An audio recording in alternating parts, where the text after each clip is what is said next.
called I Once Was. Here we go. They carried me through town like a trophy they just won. They got nothing but compliments and congratulations from everyone. As a baby, they could hardly wait for the moment I could walk. Then they'd repeat words again and again to teach me how to talk. My parents were determined to prove I was the greatest kid. They made me feel so special and praised everything I did. But they and many after them had a completely different plan, which where sadly my disdain for human beings all began. I thought the sky was the limit until the day that I was grounded. How could you embarrass me like that? Oh, how those words resounded. The lesson started on that day, but it was some time before I would see. I would constantly seek approval and permission to be me. So I salvaged scraps of self-esteem through the few good people I had met. They weren't reminding me how stupid I was, so it was quite easy to forget.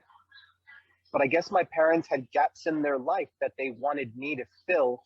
Their lost hopes and ambitions were disguised as my free will.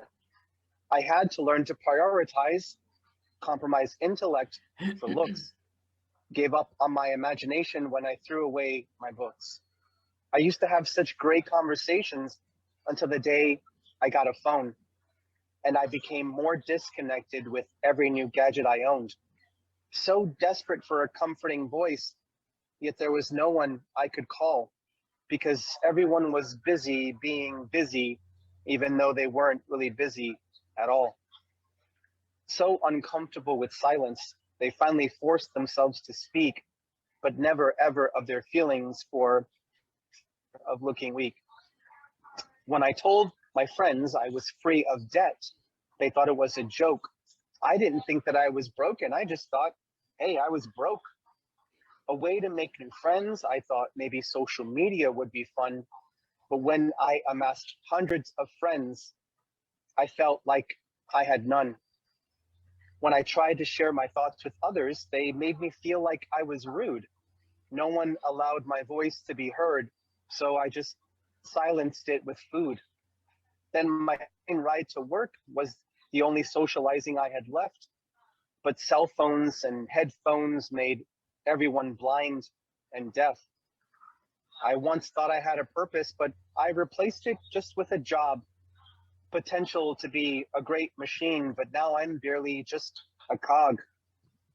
Hoping for in contact, I ventured to the crowded mall, but automatic doors, faucets, and lighting would mean that I would touch nothing at all. But it seems like everyone goes shopping whenever they get bored, their wallets filled with credit cards to buy what they can't afford. No matter where you look, there are ads relentlessly shoved in your face. Because if you're not buying something, then I guess you're just a waste of space. I have memories from all sorts of places that apparently no one knows because they all just became places to eat or somewhere to buy bigger clothes. You know, whenever I was in pain, I cried, but now I just swallow a pill because whatever people don't understand, they always try to kill. I stopped saying when I grow up the moment I realized I was grown. So when I lost permission to be a child, I just had one of my own. But a car, an address, a house full of stuff, all I really have is debt because I've replaced resourcefulness with insurmountable regret.